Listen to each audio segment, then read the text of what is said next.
ரொம்ப ரொம்ப அருமையாக பேசினாங்க நிவ்யா. உங்களுக்கு ஒரு சிம்பிளான டெக்னிக் சொல்லித்தரேன்.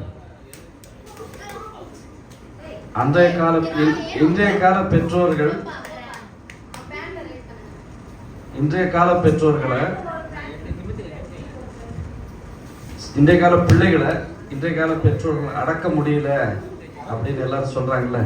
ஒரு சிம்பிளான டெக்னிக்கை சொல்லித்தரேன். இன்னைக்கு ராத்திரி சாம்பார், வெண்டைக்காய், தேங்காய் சட்னின்னு மட்டும் சொல்லி பாருங்க. போறவன்னு வந்து ஒழுங்கா உட்காந்து நீ படிக்கலைன்னா சாம்பாரா போட்டுருவேன் அப்படின்னு சொல்லி பாருங்க. தானாக வந்து அவன் படிப்பான்.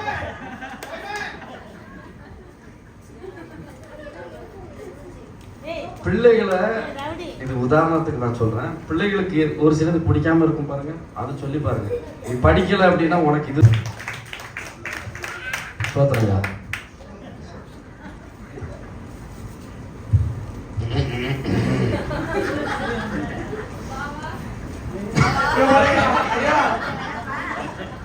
எங்க இந்த பாவா? ஜெயந்தி இப்படி வந்து உட்காருமா, முன்னாடி வந்து உட்காரு.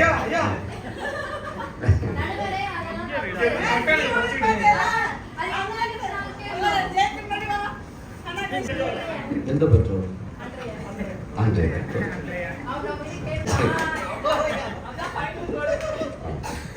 சரி, அன்றைய கால பெற்றோர்கள் என்று பயங்கரமாக பேச போகிறார் நம் அருமை சகோதரர் ஜோஷுவா.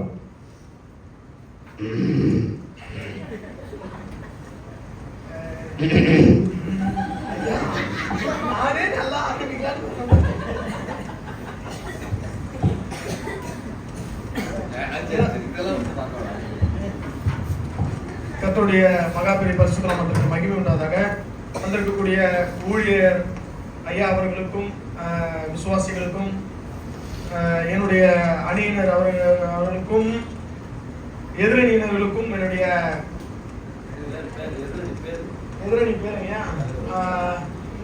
எதிரணியுடைய தலைவர் அருமை அக்கா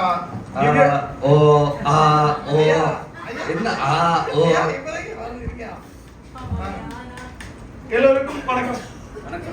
நடுவருக்கு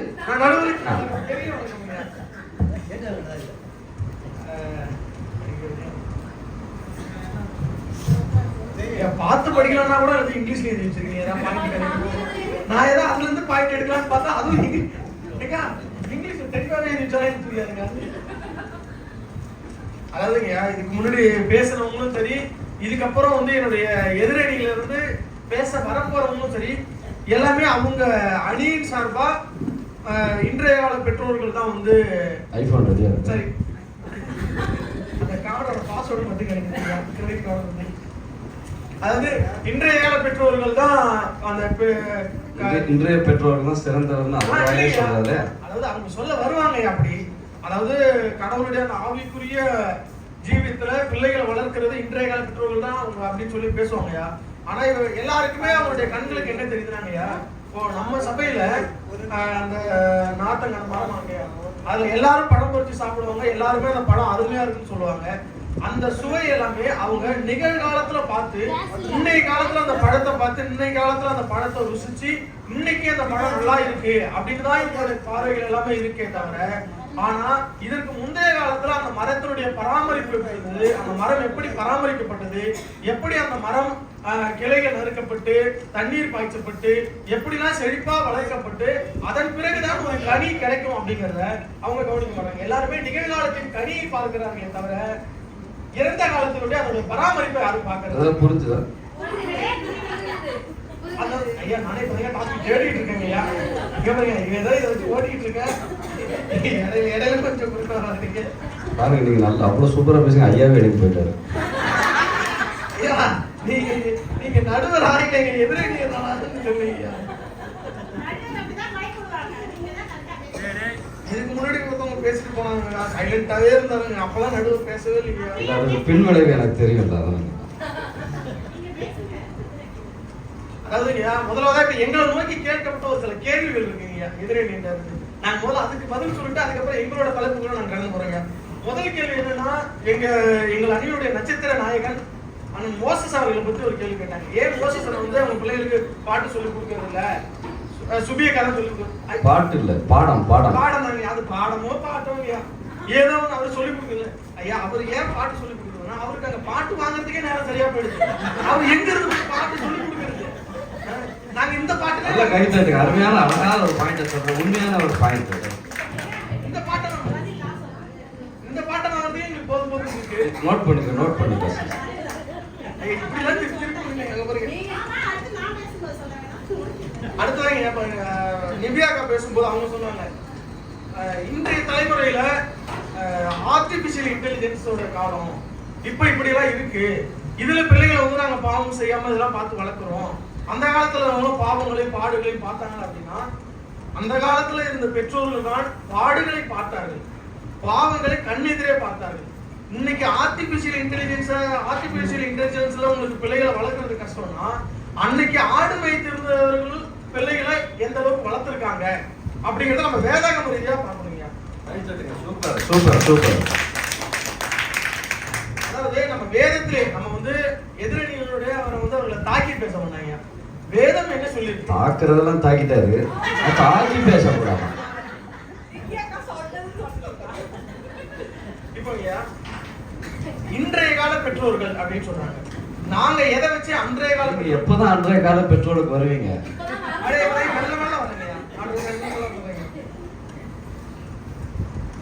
அன்றைய கால பெற்றோர்களையா, தேவன் எல்லாரும் பாவம் செய்யறாங்க, எல்லாரும் பாவத்துக்குள்ள இருக்கும்போது ஒருத்தரை தேர்ந்தெடுக்கிறார். நோவாவை தேவன் தேர்ந்தெடுக்கிறாரு. தேர்ந்தெடுத்து நோவா கிட்ட கடவுள் பேசுறாரு, நான் உலகத்தை அழிக்க போறேன், நீ உன் குடும்பத்தை நீ அதுல வந்து நீ உண்மை உத்தமமா இருக்கிறதால உன்னை தேர்ந்தெடுத்திருக்க, நீ ஒரு பேழையை உண்டு பண்ணு, அந்த பேழைக்குள்ள உன்னுடைய குடும்பத்தாரை கூட்டிட்டு போ. பேழையோட உயரம் என்ன? அதாவது இப்படி எல்லாம் கேட்டாங்கய்யா, நானே ஏதோ கொஞ்சம் மனப்பாடம் பண்ணி ஓட்டிக்கிட்டு இருக்கீங்கய்யா. இப்ப ஐயா, நோவா தான் அந்த இடத்துல உத்தமமா இருந்தாரு, தேவன் பேசினது நோவாவோட தான். ஆனா நோவா வந்து தன்னுடைய பிள்ளைகளை சரியா வளர்க்கல அப்படின்னா, நோவா தன்னுடைய பிள்ளைகள்கிட்ட சொல்லி பிள்ளைகளோட உதவியின் மூலமா தான் அந்த பேழையை உண்டு பண்ணினாரு. சகல நாட்டு மிருகங்களும் காட்டு மிருகங்களையும் ஜோடி ஜோடியா உள்ள எடுத்து அவங்க கொண்டு வந்தாங்க. எல்லாத்துக்கும் தேவையான ஆகாரத்தை உள்ள கொண்டு வந்து சேர்த்தாங்க. இதை செஞ்சது நோவா மட்டும் இல்ல, நோவாவினுடைய பிள்ளைகளும் சேர்ந்து, நோவாவுடைய 3 பிள்ளைகளும் சேர்ந்து அதை செய்தார்கள். இப்ப இதுவே அந்த நோவா தன்னுடைய பிள்ளைகளை ஒழுங்கா வளர்க்கல அப்படின்னா, கடவுள் என்கிட்ட இப்படி பேசுறாரு, உலகத்தை அழிக்க போறாராம், 40 நாள் மழை பெய்ய போதான், பேழையை உண்டு பண்ணுன்னு என்கிட்ட சொன்னாரு அப்படின்னு சொல்லி நோவா தன்னுடைய மகன்களை சரியாக வளர்க்கல அப்படின்னா, அன்னைக்கு நோவா மேல அந்த 3 மகன்களும் ஒரு விமர்சனம் வச்சிருப்பாங்க. இவன் யார்? இவன் ஒரு பைத்தியக்காரன், இவன் பாட்டுக்கு கடவுள் பேசினாரு, என்கிட்ட பேசினாருன்னு சொல்றான், இவன் பாட்டுக்கு பேழையை உண்டு பண்ணுன்னு சொல்றான், இதெல்லாம் நடக்குமா? உலகம் அழியுமா? அதுல நம்ம மட்டும் அதுல எப்படி தப்பிச்சுக்கோமா? இந்த கேள்விகள் எல்லாமே அவருடைய 3 மகன்களும் 3 மருமகள்களும் கேட்டிருப்பாங்க. ஆனா நோவா தன்னுடைய பிள்ளைகளை கடவுளுடைய அந்த ஆவிக்குரிய வாழ்க்கையில வளர்த்ததுனால, இதை கடவுள் என்னோடு பேசினார், என்கிட்ட இதை சொன்னா நாம இதை உண்டு பண்ணுவோம்னு சொல்லும் போது, அந்த பெற்றோர் நல்லபடியா அவரை வளர்த்ததுனாலதான் அந்த 3 பிள்ளைகளும் சேர்ந்து ஒரு பேழையை உண்டு பண்ணாங்க. அந்த பேழை மூலமா அதுக்கப்புறம் உலகம் அழிக்கப்பட்டது. அதன் பிறகாக அவர்களின் வழியாக கடவுள் தேர்ந்தெடுத்து மனுக்குலத்தை விரிவுபடுத்தினார். இப்போ அந்த காலத்து பெற்றோர் ஒழுங்கா வளர்க்கலன்னா, சேம்காம் யாப்பேத் 3 பேருமே ஐயா இது கரெக்ட் தானேங்க? திருப்பி சொல்லுங்க. சரி அதை விட்டுருவோம். ஐயா இருங்க விட்டுருவோம். சரி ஓகே. ஐயா இடையில அப்படி இருந்தா கொஞ்சம் ஸ்லிப் ஆகும். நடுவர் அதெல்லாம் கொஞ்சம் கண்டுக்கூடாது. கரெக்டா சொன்னாங்க. சரியா போயிட்டு நான் கூட பயந்துட்டேங்க. என்ன சொல்ல வந்ததே சாம் ஹாம் ஜாபெத் ஆதாமோட பிள்ளைங்கதான். சேம் காம் ஜாபெத் அது சாம் ஐயா நான் வேணா ஐயா 3 பேரும் நோவா பையனே இல்லையா, நோவா தனியா இருந்தாங்க. இப்போ வளர்க்க ஈஸியே, எதுக்கு கஷ்டப்படணும்? ஏன் தனியால வளர்த்துறாரு? இது கூட தெரியாம இதெல்லாம் வளர்த்துருக்கேன். ஐயா நீங்க நடுவுல இருக்கீங்களா இல்ல அந்த இடத்துல நான் மறிச்சு பாயிண்ட் எடுத்து அங்க திருப்பி இப்படி கொடுக்குறீங்க. ரைட் பேசும்போது குறுக்குல பேசக்கூடாது. ரைட்டா? ஐயா செஞ்சுட்டு அண்ணா சொல்றீங்க. சரி இப்போ இது வந்து நோவா வந்து அப்ப வந்து அவருடைய பிள்ளைகளை சரியா வளர்த்திருக்கிறாரா இல்லையா? நோவா சொன்னபோது நோவாவுக்கும் ஒரு பைத்தியக்காரன் முத்திரை அவர்களுடைய பிள்ளைகளால் குத்தப்பட்டிருக்கலாம். ஆனால் அன்றைய காலத்தில் இருந்த பெற்றோரான நோவா தன்னுடைய பிள்ளைகளை சரியாக வளர்த்ததின் பேரில் பெற்றோருக்கு கீழ்ப்படிந்தார்கள். அவர்கள் கடவுளுக்கு முதலாவதாக கீழ்ப்படிந்தார்களோ இல்லையோ, அவருடைய தகப்பனான பெற்றோருக்கு அவர் சொன்ன சொல் சரியோ தவறோ, கடவுள் அவரோட பேசினாரா இல்லையோ, ஆனா அந்த 3 பேரும் அவருடைய பெற்றோருக்கு கீழ்ப்படிந்து அதை செய்தார்கள். இது நடக்கும், பொழியும், மழை பொழியும், உலகம் அழியும்ங்கிறது கடவுள் நோவாட்ட தான் பேசினாரே தவிர இந்த 3 பேரோட அவங்க பேசல. ஆனா தன்னுடைய தகப்பன் சொன்ன அந்த பேர்ல அவங்க தன்னுடைய தகப்பனை விசுவாசிச்சாங்க. தன்னுடைய தகப்பனுடைய வளர்ப்பு சரியா இருக்கும்னு விசுவாசிச்சதால அதை ஏற்று செஞ்சாங்க. அவர்கள் மூலமா உலகம் ரட்சிக்கப்பட்டது. இது ஒண்ணுங்கய்யா, அன்றைய கால பெற்றோர் சரியா இருந்தாங்க. அடுத்ததாக இன்னொன்னுங்கய்யா, இப்ப 2வது வரங்கய்யா, ஒரு பரிசு அந்த அன்னைக்கு எங்க சாப்பிட நம்ம ஒரு பரிசு கொடுக்கலாம். அந்த பரிசை யார் வாங்க போறாங்களோ அவங்க பரிசு நம்ம கொடுக்குறாங்க. ஒரு பரிசு இப்பங்க நான் ஒரு பரிசு எடுத்துட்டே வந்துருக்கோங்க.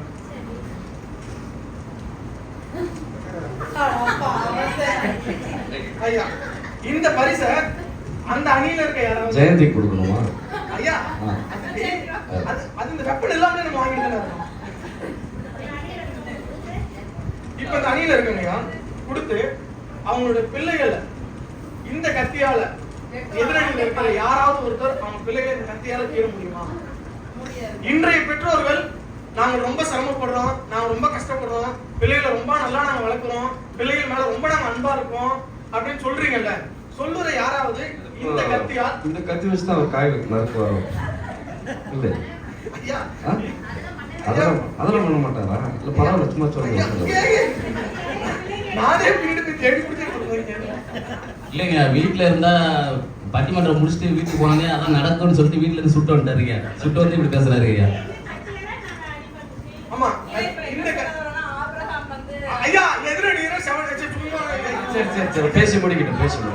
ஐயா இருங்க. இந்த கத்தியால உங்க பிள்ளைகளை யாராவது கீறுவதற்கு தயாரா இருக்காங்களா? இன்றைய பெற்றோர்கள் சிறப்பா வளர்க்குறீங்கல்ல, ஆவிக்குரிய ஜீவிதத்துல வளர்க்குறீங்கல்ல, கர்த்தரை கடவுளை நேசிக்கிறீங்கல்ல,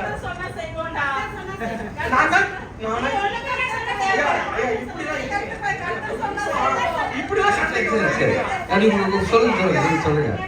ஐயா எதிரடியில இருக்கும் போதே பயம் வந்துருச்சுங்க.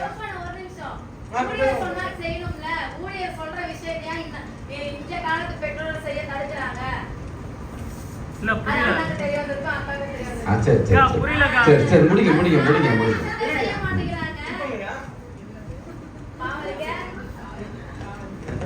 நான் என்ன பண்ணணும்?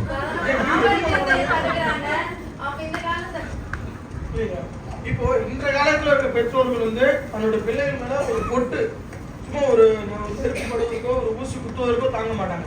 அது அவர்களே கூட செய்ய சொன்னாலும் செய்ய மாட்டாங்க. ஆனா 100 வயதான போது, தனக்கு குழந்தை இல்லாமல் தனக்கு 100 போது தன்னுடைய மனைவிக்கு ஐயா அதாவது எதிரணிங்க குறுக்குல பேசக்கூடாது. ஐயா இது கண்டெம்ட் ஆஃப் கோர்ட். ரைட் கட்டல் ரைட்டா பேச மாட்டாங்க. ரைட்டா இப்போ இன்றைய கால பெற்றோர்கள் இதை செய்ய மறுக்கிறாங்க. ஆனா அன்னைக்கு 100 வயதான போது தனக்கு பிள்ளை பேர் இல்லாமல் கடவுள்கிட்ட விசுவாசிச்சு தனக்கு 100 வயதிலும் தன்னுடைய மனைவிக்கு 90 வயதிலும் இருந்து தனக்கு ஒரே ஒரு குமாரனை கடவுள் அவருக்கு கொடுக்கிறாரு. கொடுத்த அதே மகனை கடவுள் நீ எனக்காக பலியிடுன்னு சொல்றாரு. இப்ப பலியிடும் போது இதுல ஆபிரகாம் வந்து விஷயம் இல்லையா? ஏன்னா ஆபிரகாமுக்கு எப்படி தெரியும்? இதை கொடுத்தது கடவுள் தான். ஒருவேளை தெரிஞ்சிருக்கலாம், கொடுத்த கடவுள் திரும்ப எடுக்க மாட்டாரு, எடுக்க போறது ஆபிரகாமுக்கு தெரிஞ்சிருக்கலாம். ஆனா அப்போது தன்னுடைய தகப்பன் தன்னை சரியாக வளர்த்து தன் மீது சரியான அன்பு வச்சிருக்கிறதாலதான் அந்த மலை மேல கொண்டு போய் சேர்க்கும் போதும் ஆபிரகாமுடைய மகனான ஈசாக்கு அது ஒரு மறுப்பு தெரிவித்தார். ஈசாக்கு இஸ்மாயில் தான்.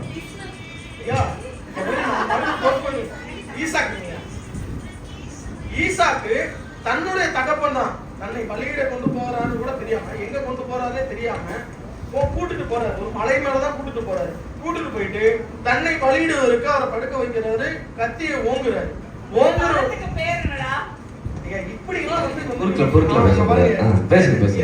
அவர் பாவமா ஃப்ளோவா போயிட்டு இருக்காரு, டிஸ்டர்ப் பண்ணாரு. எதிரணியினருக்கு பக்கமா பேப்பர் வச்சு பயந்துட்டு இருக்காங்க.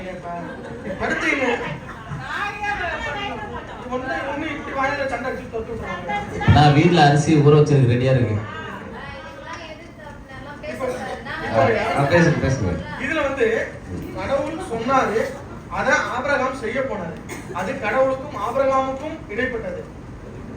ஆனா ஆபிரகாம் தன்னுடைய மகனை சரியாக வளர்த்ததனால், தன்னுடைய மகன் பேரில் சரியான அன்பு வைத்ததனால், சரியாக வளர்த்ததனால், நான் என்னுடைய தகப்பன் எனக்கு எந்த தீங்கும் செய்ய மாட்டாரு அப்படின்னு சொல்லி ஈசாக்கு அவ்வளவு தூரம் போறாரு. அந்த மலை மேல கொண்டு போய் அவரை படுக்க வைக்கிறாரு. அந்த இடத்துல ஒரு வார்த்தை தேவன் கடவுள் வேதாகமத்துல பேசிருக்குன்னா, பிள்ளையாண்டான் மேல் ஒரு கையை போடாது. அப்படின்னா என்னன்னா, ஆபிரகாம் வந்து அவர் ஈசாக்க வெட்டுறதுக்கு கையை ஓங்கிட்டாரு, அதாவது கத்தியை தூக்கிட்டாரு. கையை தூக்கிட்டாரு, வெட்ட போறது மட்டும்தான். ஓங்கி ஒரு போடு போட்டாருன்னா ஈசாக்கு தலை துண்டாயிடும். ஆனா ஈசாக்கு அதுவரையும் அதை எப்படி பார்த்துக்கிட்டு தான் இருந்திருப்பாரு. அப்போ தன்னுடைய தகப்பன் தன்னை வெட்டுவதற்கு கத்தியை தூக்குற வரைக்குமே ஈசாக்கு தன்னுடைய தலையை ஒப்பு கொடுத்தார் அந்த இடத்துல தன்னுடைய தகப்பன் கிட்ட. வெரி குட், அருமையான பாயிண்ட். அப்போ கடவுள் ஆபிரகாம்கிட்ட பேசுனதோ, ஆபிரகாமும் கடவுளுக்குமான உடன்படிக்கை அப்படிங்கிறது வேற ஒரு விஷயம். ஆனா தன்னுடைய தகப்பன் கிட்ட தன்னுடைய தலையை ஒப்பு கொடுத்தார்ல ஈசாக்கு, அந்த வளர்ப்பு ஈசாக்கிட்ட அதுவரையும் கடவுள் பேசல. கடவுளை ஈசாக்கு பார்த்தது, ஆனால் பார்த்தது தன்னுடைய தகப்பனான ஆபிரகாமை பார்த்தது. தன்னுடைய மகனான தன்னுடைய தகப்பனான ஆபிரகாமுடைய அன்பை கண்டிருக்காரு. அதனால தன்னுடைய தகப்பன் கிட்ட தன்னுடைய தலையவே ஒப்பு கொடுத்தாரு ஈசாக்கு. அப்போ அதுல இருந்தே நம்ம தெரிஞ்சுக்கணும் யார் பிள்ளைகளை சரியா வளர்த்திருக்காங்க அப்படின்னு சொல்லி. இன்னைக்கு ஒரு சின்ன கீரல் பட்டா கூட அவ்வளவு துடிச்சிருவீங்க. ஆனா அன்னைக்கு கத்தி தன்னுடைய கழுத்துக்கு வரவழைக்கு தன்னுடைய தகப்பன் கிட்ட. அப்புறம் ஏன் தாவீது சாலமோனை சரியா வளர்க்கல? ஐயா தகப்பன் ஏன் கெட்ட குமாரனை சரியா வளர்க்கல? அதுவும் வரங்க. இப்ப அடுத்து வந்து இது எதிரணி வந்து திரும்ப வருவாங்கயா. சரி இப்படி வந்து இல்லையா, அப்ப ஆதாம் ஏவாள் வந்து ஏன் அவரோட மகனை சரியா இருக்கல? ஆபேலுக்கும் காய் இருக்கணும், ஏன் அவர் காய் ஐயா இந்த மாதிரி ஐயா ஆபேல் காயின் எழுதி ஏதாவது தந்துட்டாங்க.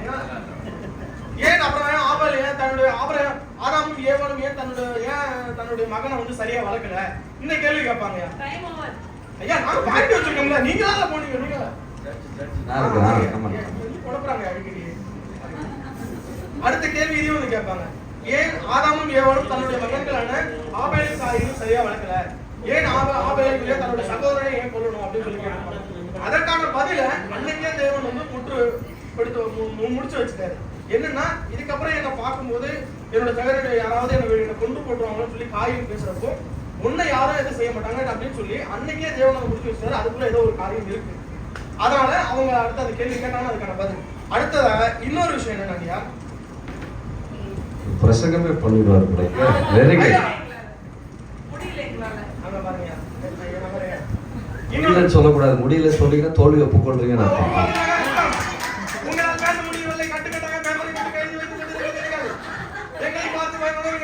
நீங்க என்ன பண்ணணும், இதுக்கு கவுண்ட்ராக்டா வசனத்தை எடுங்க.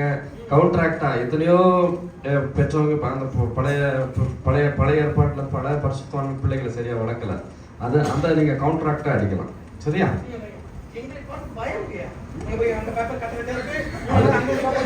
அவங்களுக்கு உங்களை பார்த்து பயம், உங்களுக்கு அங்க பார்த்து பயம். நேரா பேசவே மாட்டேங்கிறீங்க.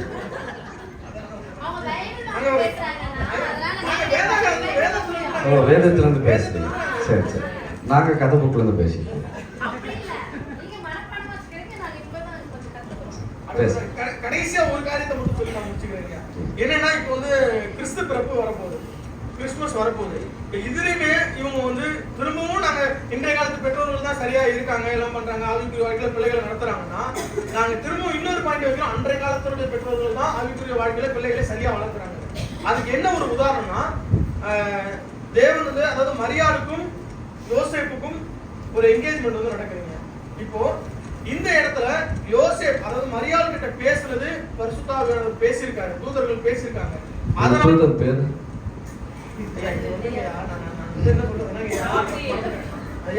காபிரியல்.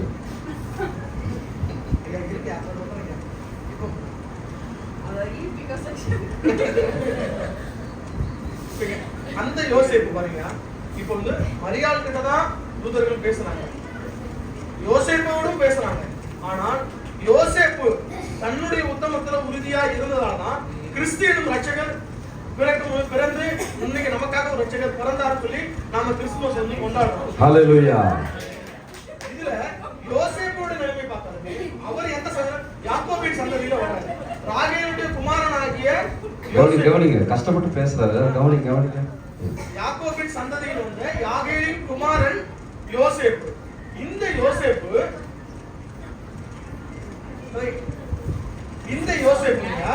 தன்னுடைய சகோதரர்களால விற்கப்படுறாரு. விற்கப்பட்ட ஒரு யோசேப்பு தான் தன்னுடைய வளர்ப்புல சரியா இருந்து உத்தமமா இருந்து பிறகு அவர் வந்து சொல்லி முடிக்கணும். சொல்லி டோன்ட் கிராஸ். இப்போ இவர் வந்து இந்த யோசேப்பு, விற்கப்பட்ட இந்த யோசேப்பு எப்படி வேணாலும் இருந்திருக்கலாங்க. இவங்க சொல்ற இன்னைக்கு இருக்க மாதிரி ஆர்டிபிஷியல் இன்டெலிஜென்ஸ் அன்னைக்கு அநேக பாவங்கள் இருந்தது. அதனாலதான் இயேசு சொன்னாரு, இவன் அநேக பாவங்கள் இருந்து இல்ல, இவங்க அவங்கள பாவங்களை பார்க்கல பாடுகளை பார்க்கலன்னு சொல்லி நிவ்யாக்கா சொல்றாங்க. ஆனா நிவ்யாக்காவை தாண்டி இயேசுவே வந்து சொல்றாரு, உங்களில் பாவம் இல்லாதவன் முதலாவதாக கல்லெறிய கடவுள். வெரி குட், கை தட்டுங்க. சூப்பர். அப்ப என்னன்னா நீங்க எல்லாருமே பாவமா செஞ்சிருக்கீங்கன்னு இயேசுவே சொல்றாரு. அப்போ அவ்வளவு பேர் பாவத்துல இருக்கிறப்போ ஒரு யோசேப்பு தன்னுடைய உத்தமத்துல சரியா இருந்தது காரணம் தன்னுடைய முற்பதாக்களான யாக்கோபு அவர்கள் தன்னுடைய தேவன் யாரு, நான் எதுல இருக்கணும், என்னுடைய பிள்ளைகள் எதுல வளரணும் அப்படின்னு சொல்லி அவர்கள் அந்த உத்தமத்துல அவர்கள் இருந்ததால அவர்கள் அவருடைய பிள்ளைகளை சரியாக வளர்த்தார்கள். அப்படி வளர்த்ததுனால விற்கப்பட்ட யோசேப்பும் தன்னுடைய உத்தமத்துல உறுதியா இருந்து மரியாதையோட ஒத்துழைச்சு ஒரு மீட்பர் இந்த மண்ணில பிறக்கிறதுக்கு அவரும் ஒத்துழைப்போட இருந்து உறுதியா இருந்தது. அப்ப இதனால நாங்க என்ன சொல்லிக்கிறோம்னா, அன்றைய கால பெற்றோர்கள் தான் தன்னுடைய உத்தமத்திலையும் உறுதியா இருந்து கர்த்தருடைய கிருபைக்குள்ள பிள்ளைகளை வளர்க்கறதுல சரியா இருந்தாங்க அப்படின்னு சொல்லி நாங்க எங்களுடைய உரையை முடிச்சுக்கிறோங்க. இதுக்கு நல்ல ஒரு தீர்ப்பை நீங்கள் வழங்குவீர்கள். Very good, very good. அதுக்காக என்னோட பாட்டு கர்த்தர் ஆசீர்வதிப்பார். வெரி குட், அருமையா பேசினாரு, நிறைய வசன ஆதாரத்தோடு பேசினாரு நம்ம